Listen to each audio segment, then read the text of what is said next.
Hello student, आप लोगों को आज मैं बेटा त्रिभुज से रिलेटेड प्रश्न बताएंगे निर्देशांक ज्यामिति का। बेटा उसमें ध्यान दीजिएगा, आपको त्रिभुज का क्षेत्रफल पूछ सकता है। त्रिभुज में ध्यान दीजिएगा के का मान पूछ सकता है, तीन बिंदुओं के निर्देशांक देकर, जैसे कांस्टेंट है उसकी वैल्यू पूछ सकता है बच्चों। और अगर दो दो कांस्टेंट दिया तो उसमें संबंध भी पूछ सकता है। तो बेटा ये तीन प्रश्न लेके आए हम। इन तीनों प्रश्नों का यदि आप सही से एनालिसिस कर लिए तो बेटा इससे आपका जितने भी टाइप से प्रश्न त्रिभुज से बनेंगे वो आप सॉल्व कर लोगे आराम से। चाहे त्रिभुज का क्षेत्रफल निर्देशांक देकर पूछ ले, या कोई संबंध दे दे, या किसी कांस्टेंट की वैल्यू, नियतांक की वैल्यू पूछ सकता है उसमें दिक्कत नहीं बच्चों। हाँ, ये भी बात है, ध्यान दीजिएगा, चतुर्भुज दिया है तो इसी के सहायता से आप उसका भी क्षेत्रफल निकाल सकते हो। तो आइए हम प्रश्न को शुरुआत करने से पहले मैं आपको यह बता देना चाहता हूं कि दो बिंदुओं के बीच की दूरी का सूत्र, अंतः विभाजन, बिंदु का निर्देशांक, अंतः विभाजन, बाह्यतः विभाजन, किस अनुपात में क्या काटा क्या नहीं, ये सारा प्रश्न इससे रिलेटेड पिछले वीडियो में सारी चीजें पढ़ चुकी बच्चों। आज मैं सिर्फ और सिर्फ त्रिभुज से रिलेटेड प्रश्न कराने वाला हूं, और बेटा एक प्रश्न से तीन प्रश्न कराएंगे। तो जो लोग प्लीज यार पहली बार चैनल पे हैं तो चैनल को सब्सक्राइब करके बेल आइकन को ऑन कर लीजिए बच्चों, ताकि कोई भी वीडियो अपलोड कर रहे हैं तो सबसे पहले आपके पास नोटिफिकेशन जा सके। आइए समय न पास करके वीडियो स्टार्ट करते हैं। जैसा कि ध्यान दीजिएगा, पहला प्रश्न है, बिंदुओं P का निर्देशांक दिया बेटा -1.5, Q का निर्देशांक दे रखा 6, -2, और R का निर्देशांक दिया बच्चों -3, 4 से बनने वाले त्रिभुज का क्षेत्रफल ज्ञात कीजिए। अर्थात हमको बेटा त्रिभुज का क्षेत्रफल बताना है और त्रिभुज के शीर्ष का निर्देशांक दिया, तीन शीर्षों का निर्देशांक दिया है P, Q, R। तो आपको क्षेत्रफल बताना है। तो ध्यान देंगे, त्रिभुज के क्षेत्रफल के लिए सूत्र होता है बच्चों, त्रिभुज का क्षेत्रफल यहां मैं लिख रहा हूं, ध्यान दीजिएगा, त्रिभुज का क्षेत्रफल बराबर 1/2। ध्यान देंगे, आपको हम आराम से याद करा देंगे बच्चों। देखिएगा, आप लिखिए x1, फिर एक कोष्टक लगा दो, फिर प्लस लिखो बच्चों, यहां लिखना है x2, फिर कोष्टक बना दो, फिर क्या लिखना है x3, फिर से कोष्टक बना दो और बड़ा कोष्टक बंद कर दो। आराम से इसको समझिएगा। आपने लिखा क्या, त्रिभुज, कोई भी त्रिभुज होगा, अगर उसके निर्देशांक दिए हैं तो उसके लिए सूत्र होता है बच्चों, त्रिभुज का क्षेत्रफल बराबर 1/2 x1, फिर इसके बाद कोष्टक छोड़ा, फिर लिखा प्लस x2, फिर कोष्टक लगाया, फिर लिखा x3, फिर से कोष्टक लगाया। अब इस कोष्टक के अंतर्गत क्या लिखना है, आइए हम बारीकी से समझते हैं। जैसे देखिए, गिनती की शुरुआत करेंगे हम 1, 2, 3, 1, 2, 3 ऐसे चक्री क्रम में हम चलेंगे। ध्यान दीजिएगा, अगर 1 से स्टार्ट किए तो 1 के बाद 2 आएगा, 2 के बाद 3 आएगा, 3 के बाद फिर 1 आ जाएगा। क्लियर है? अब देखिएगा, मैंने x1 लिखा, 1 लिखा हूं, अब यहां लिखूंगा y, तो 1 के बाद क्या आएगा 2, ऐसे लिखो, फिर इसके बाद माइनस, अब 1, 2, ये आ गया 3। क्लियर है? 1, 2, 3 बन गया। अब यहां पर लिखा हूं 2, अब ये खत्म, अब यहां 2 लिखा हूं तो 2 के बाद क्या आएगा 3, अर्थात y3 माइनस 2, 3 के बाद क्या 1, अर्थात y1। सूत्र एकदम अत्यंत सरल है, आराम से बना सकते हो। यहां पर लिखा बेटा 3, तो इसका मतलब है 3 के बाद क्या आएगा 1, तो y1 माइनस 1, 3, 1, 2 आ जाएगा। क्लियर हो गया होगा? तो सूत्र को याद करने का तरीका ऐसे भी हो सकता है या ऐसे समझ लीजिए, यहां x1 लिखेंगे, x2 लिखेंगे, x3 लिखेंगे।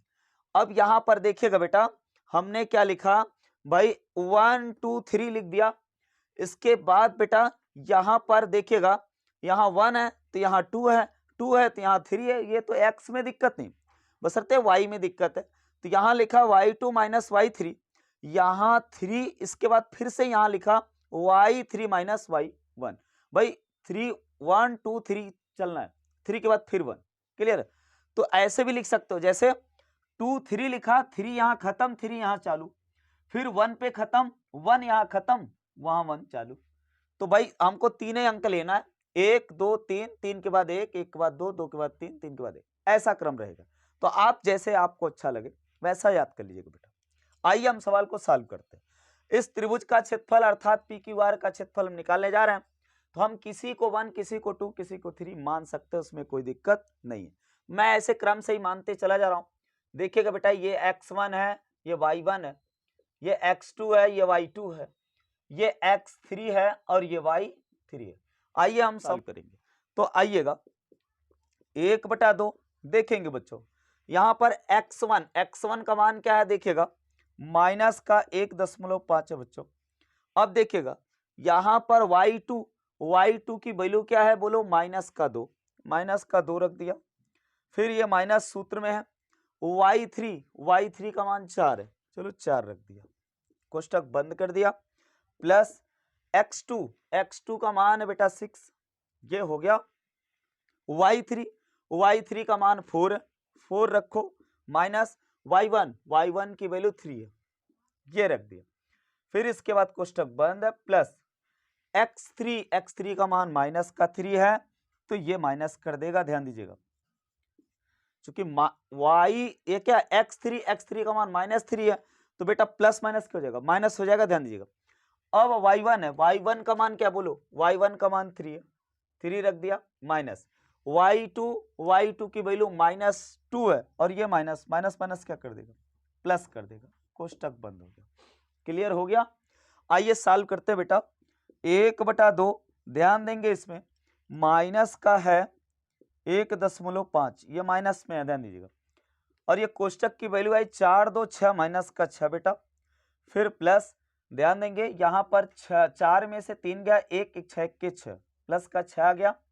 और ये बेटा कितना आएगा, माइनस 3 2 5 5 3 15, माइनस का 15 आ गया। आगे और सॉल्व करो, देखिएगा 1/2, और यहां पर अब क्या बन रहा है, माइनस गुणे माइनस प्लस हो जाएगा, 15 छक्का 90, अर्थात ये आ जाएगा 9.0, और ये माइनस गुणे माइनस प्लस हो जाएगा। इसके बाद क्या बच्चों, यहां पर 6 है, माइनस का 15 है, ये देखो। अब बताओ 9 6 15, तो 15 में 15 गया, 0 आ गया, अर्थात ये आया क्या बेटा, 1/2। कोष्टक का मान यहां पर 15.0 लिखो या 15 लिखो, उसमें दिक्कत नहीं बच्चों।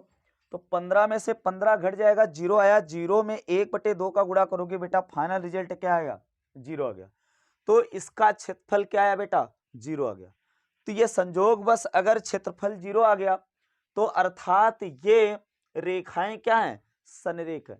जब भी कभी त्रिभुज का क्षेत्रफल 0 आ रहा है तो समझ लीजिए वह बिंदु, जो ये बिंदु है, बिंदु के निर्देशांक दिए हैं, इनके अनुसार एक सीधी रेखा सनरेख में बन जाएगा। क्लियर? या बेटा इसका क्षेत्रफल आ सकता था, तो संजोग बस इसका क्षेत्रफल 0 आया, तो इसका आंसर 0 हो जाएगा। ध्यान देंगे, अर्थात ये त्रिभुज नहीं बनेगा, ये बिंदु क्या है, सनरेख। या कोई मान आता तो आप लिख देते इतना इकाई, वर्ग इकाई इसलिए यूज करोगे बेटा, ये निर्देशांक है, बहुत सारा विस्तृत में नॉलेज पहले वीडियो में दिया हूं, तो वहां से आप देख सकते हो। क्लियर है? तो ये बात रही। तो आइएगा, सवाल नंबर 1 हुआ बच्चों, तो यहां से आपका त्रिभुज का क्षेत्रफल निकल गया, त्रिभुज का क्षेत्रफल 0 आया। अब दूसरा प्रश्न हम करेंगे, दूसरा प्रश्न किया जाए। चलिए बच्चों, तो आइएगा, पहला प्रश्न आपका हो गया, दूसरा प्रश्न करेंगे, सूत्र वही रखा, ध्यान दीजिएगा।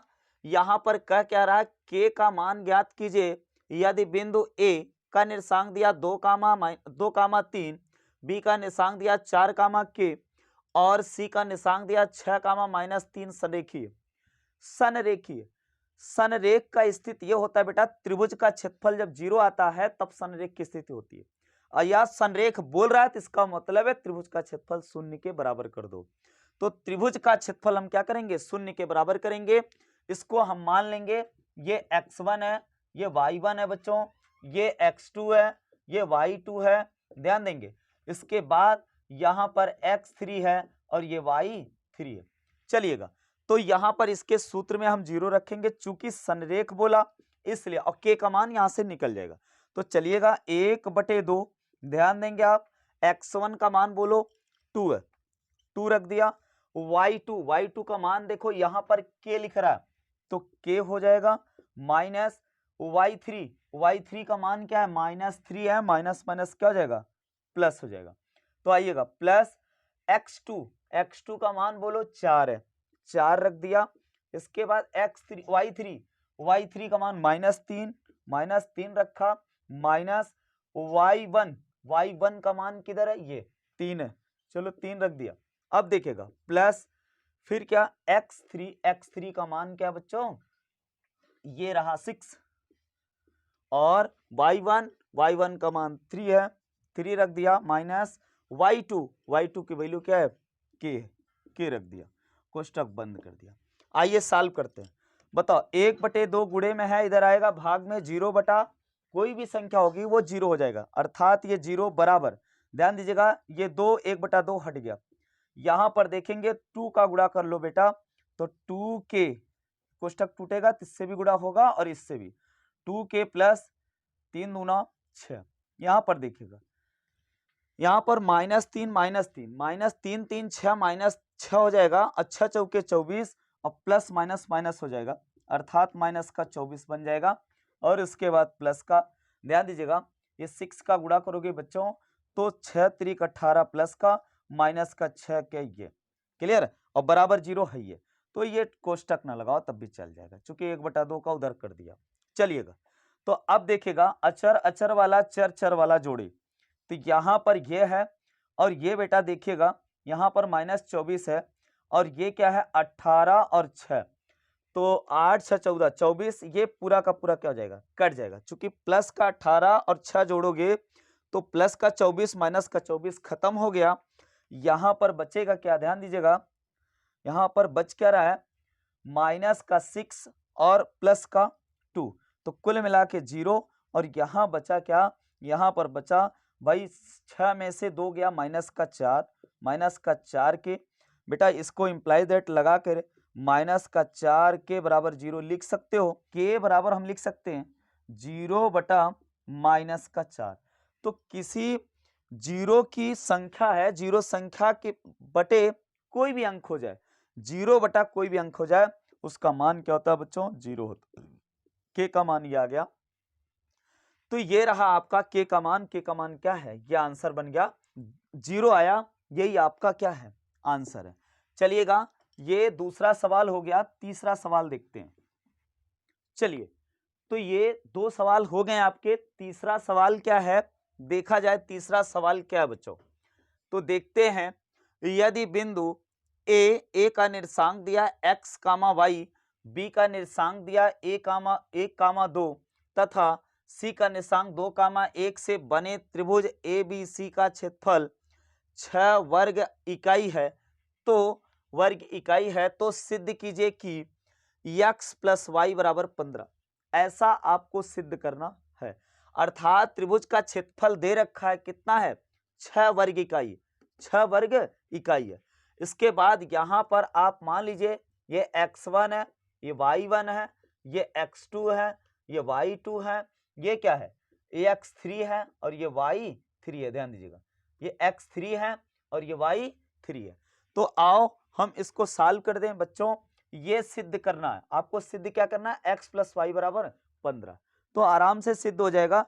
क्षेत्रफल की जगह क्या रखना है, 6, तो आप लिख लीजिए बेटा 6 बराबर 1/2, ध्यान दीजिएगा x1 की वैल्यू बोलो, x1 की वैल्यू x है, y2 की वैल्यू क्या बेटा 2, माइनस y3 की वैल्यू 1 रख दिया, प्लस x2 की वैल्यू क्या बेटा 1, चलो y3 की वैल्यू क्या है 1, माइनस y1 की वैल्यू क्या है y, ये रखूटा, प्लस x3 की वैल्यू क्या है 2 है, y1 की वैल्यू क्या है y है, माइनस y2 की वैल्यू क्या है 2 है, हो गया।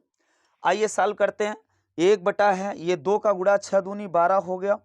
इधर सॉल्व करेंगे, कोष्टक 2 में से 1 गया, 1 आया, 1 में x का गुणा करोगे x आएगा, यहाँ पर माइनस 1 का गुणा करोगे 1 माइनस का y, फिर यहाँ पर गुणा करोगे बच्चों तो 2y माइनस 2 2 जा 4 माइनस 2 2 जा 4।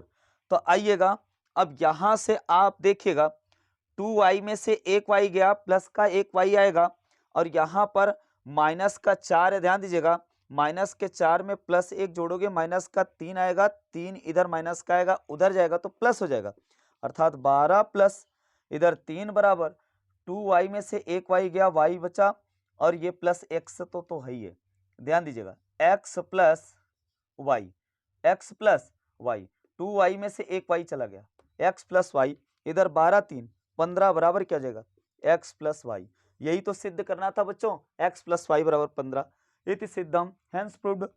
तो बेटा आप लोग, आपको वीडियो कैसा लगा यार कमेंट करिएगा जरूर, वीडियो को लाइक कर दीजिए, जो लोग पहली बार हैं चैनल पर तो प्लीज यार चैनल को सब्सक्राइब करके बेल आइकन को ऑन कर लीजिएगा, ताकि ऐसे कोई भी वीडियो अपलोड कर रहे हैं बच्चों तो सबसे पहले आपके पास नोटिफिकेशन जा सके। Thank you for watching.